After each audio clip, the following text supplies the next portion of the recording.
क्या आप जानते हैं, भारत का पहला सुपर पावर कोई मौर्य या गुप्त साम्राज्य नहीं था, बल्कि एक छोटा सा राज्य मगध। और इसके पीछे था एक राजा जिसने 15 साल की उम्र में साम्राज्य की नींव रखी, लेकिन अपने ही बेटे के विश्वासघात ने उसे खत्म कर दिया। ये है बिंबिसार की कहानी, एक ऐसी कहानी जो इतिहास के पन्नों में कहीं खो गई। नमस्ते दोस्तों, हमारे एक और नए वीडियो में आपका स्वागत है। आज हम आपको ले चलेंगे भारत के इतिहास के उस सुनहरे दौर में जहां एक छोटा सा राज्य मगध भारत का पहला सुपर पावर बना। और इस कहानी का हीरो है राजा बिंबिसार, एक ऐसा राजा जिसे लोग सिर्फ भगवान बुद्ध का दोस्त मानते हैं, लेकिन उनकी असली पहचान थी एक दूरदर्शी शासक जिसने कूटनीति, युद्ध और बुद्धिमत्ता से मगध को विश्व की महाशक्ति बनाया। आज हम आपको बताएंगे उनकी अनकही कहानी, ऐसी बातें जो शायद आपने पहले कभी नहीं सुनी। हमारा मकसद है कि आपका समय बर्बाद ना हो, बल्कि आप इतिहास को गहराई से समझें और इससे प्रेरणा लें। तो तैयार हो जाइए, चलिए शुरू करते हैं।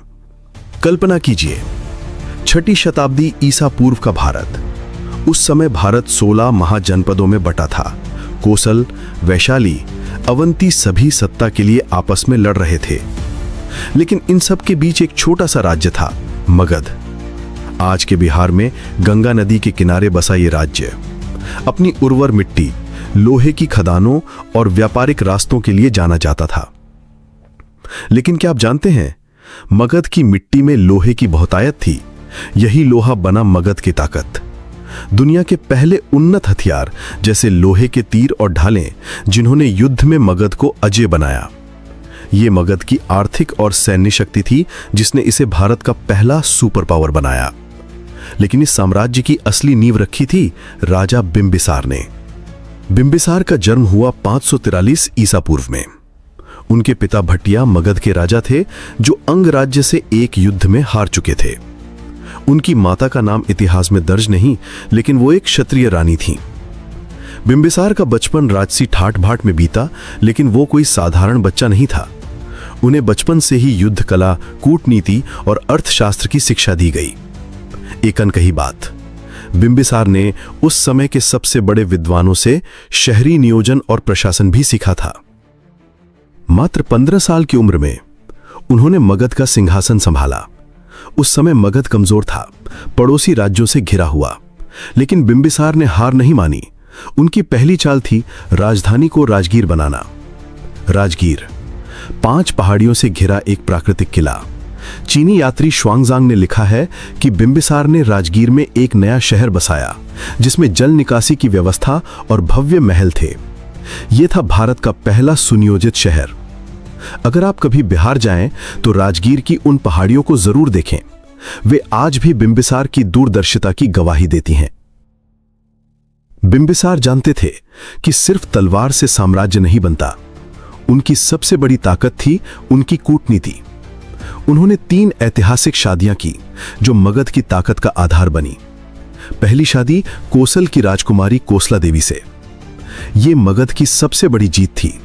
कोसल उस समय मगध से ज्यादा ताकतवर था। इस शादी ने न सिर्फ कोसल को मगध का मित्र बनाया, बल्कि दहेज में काशी शहर मिला जो गंगा घाटी का व्यापारिक केंद्र था। काशी ने मगध को आर्थिक ताकत दी। दूसरी शादी वैशाली की राजकुमारी छेल्लना से।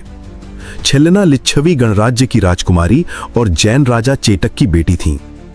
वैशाली उस समय का सबसे शक्तिशाली गणराज्य था। इस शादी ने वैशाली को मगध का सहयोगी बनाया और भविष्य के युद्धों को टाला। तीसरी शादी पंजाब के मद्र क्लैन की क्षेमा से। इससे मगध की उत्तर पश्चिमी सीमाएं सुरक्षित हुईं।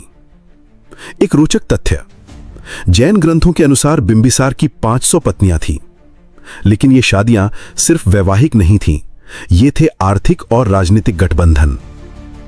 एक और अनकही बात, बिंबिसार ने गांधार के राजा पुकुतसाती से दूतावास स्थापित किया। यह पश्चिमी भारत से उनके संबंधों को दिखाता है। उस समय की डिप्लोमेसी का एक अनूठा उदाहरण है। बिंबिसार शांतिप्रिय थे, लेकिन जरूरत पड़ने पर योद्धा भी। उनकी सबसे बड़ी सैन्य जीत थी अंग राज्य पर कब्जा। क्योंकि उनके पिता भट्टिया अंग से हार चुके थे। बिंबिसार ने इस हार का बदला लिया और अंग को मगध में मिला लिया। इस जीत ने मगध को गंगा डेल्टा के बंदरगाह दिए, जो पूर्वी भारत के व्यापार के लिए महत्वपूर्ण थे। उन्होंने अपने बेटे अजातशत्रु को चंपा का गवर्नर बनाया ताकि वो शासन सीखे। लेकिन बिंबिसार की असली ताकत थी उनकी सेना। क्या आप जानते हैं, बिंबिसार ने दुनिया की पहली स्थायी सेना बनाई थी। यह सेना हर वक्त युद्ध के लिए तैयार रहती थी। इसमें थे पैदल सैनिक, रथ, घुड़सवार और हाथी। उनके पास लोहे के हथियार थे जो उस समय दुर्लभ और घातक थे। एक डिबेट है, कुछ इतिहासकार कहते हैं कि बिंबिसार ने कभी आक्रमणकारी युद्ध नहीं लड़ा, सिर्फ दक्षिणात्मक युद्ध किए। लेकिन अंग की जीत उनकी रणनीति और साहस का सबूत है। बिंबिसार सिर्फ राजा नहीं बल्कि एक आधुनिक प्रशासक थे। उनके दरबार में थे सोना कोलीविसा, उनके मुख्य सलाहकार, सुमना जो दरबार की सुंदरता संभालता था, कोलिया उनके मंत्री, कुंभघोष का कोषाध्यक्ष और जीवक प्रसिद्ध चिकित्सक जो बुद्ध के भी डॉक्टर थे। यह डाइवर्स टीम दिखाती है कि बिंबिसार कितने व्यवस्थित थे। उनकी आर्थिक नीतियां थीं लोहे के उत्पादन पर जोर, गंगा नदी के रास्तों से व्यापार को बढ़ावा और पाटलिपुत्र को मजबूत करना। पाटलिपुत्र जो बाद में दुनिया का पहला नियोजित शहर बना। इसमें थी जल निकासी की व्यवस्था, चौड़ी सड़कें और भव्य महल। यह दिखाता है कि बिंबिसार सिर्फ युद्ध के लिए नहीं बल्कि विकास के लिए भी सोचते थे।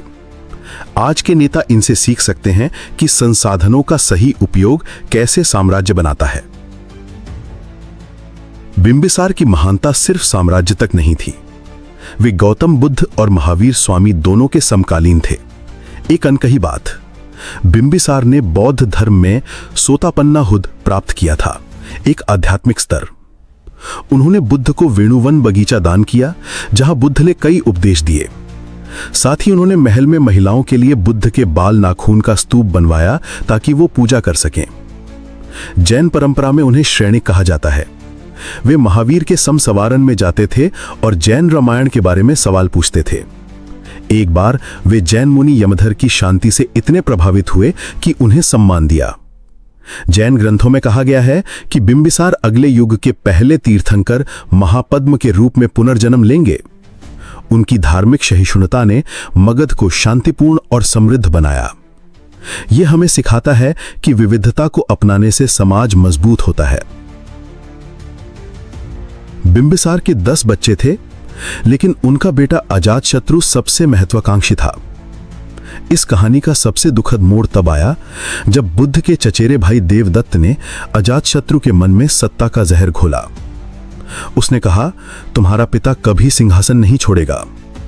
रात के अंधेरे में जब राजगीर की पहाड़ियां चुप थीं, अजातशत्रु ने अपने ही पिता को जंजीरों में जकड़ लिया। बिंबिसार को उसी राजगीर के कारागार में डाला गया जिसे उन्होंने अभेद्य बनाया था।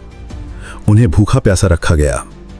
जैन स्रोतों के अनुसार बिंबिसार ने क्रोध में आत्महत्या की और नरक में पुनर्जन्म हुआ। उनकी प्यारी रानी कोसला देवी दुख से टूट गईं और उनकी मृत्यु हो गई। बाकी पत्नियां और बच्चे सत्ता से दूर हो गए। लेकिन कहानी यहीं खत्म नहीं होती। जब अजातशत्रु का बेटा पैदा हुआ तो उसे अपने पिता का प्यार का एहसास हुआ। एक कथा के अनुसार जब अजातशत्रु पैदा हुआ था तो उसे फेंक दिया गया था, लेकिन बिंबिसार ने उसकी उंगली चूसकर उसकी जान बचाई थी। जब अजातशत्रु ने अपने बेटे को गोद में लिया तो उसे पछतावा हुआ। वो माफी मांगने कारागार भागा, लेकिन तब तक बिंबिसार की मृत्यु हो चुकी थी। 491 ईसा पूर्व में 67 साल की उम्र में 52 साल राज करने के बाद बिंबिसार का अंत हो गया। बिंबिसार की नींव पर मौर्य साम्राज्य बना। उनकी अंग जीत ने मौर्यों को व्यापारिक रास्ते दिए। चंद्रगुप्त और अशोक ने मगध को विश्व गुरु बनाया। आज पटना, जो कभी पाटलिपुत्र था, बिहार की राजधानी है। राजगीर के वेणुवन और नालंदा के खंडहर बिंबिसार की कहानी सुनाते हैं। अगर आप बिहार जाएं तो इन स्थानों को जरूर देखें। वहां की हवा में बुद्ध और बिंबिसार की मुलाकात की गूंज सुनाई देती है। दूरदर्शिता से छोटे सपने बड़े बनते हैं। मगध एक छोटा राज्य था, लेकिन बिंबिसार ने इसे सुपर पावर बनाया। सत्ता की लालसा सब नष्ट कर सकती है, अपने बेटे के विश्वासघात ने बिंबिसार को खत्म कर दिया। ये कहानी हमें इतिहास समझने की प्रेरणा देती है ताकि हम गलतियां न दोहराएं। कमेंट में बताएं, बिंबिसार की कौन सी बात आपको सबसे ज्यादा प्रभावित करती है? क्या आपने ये अनकही बातें पहले सुनी थीं?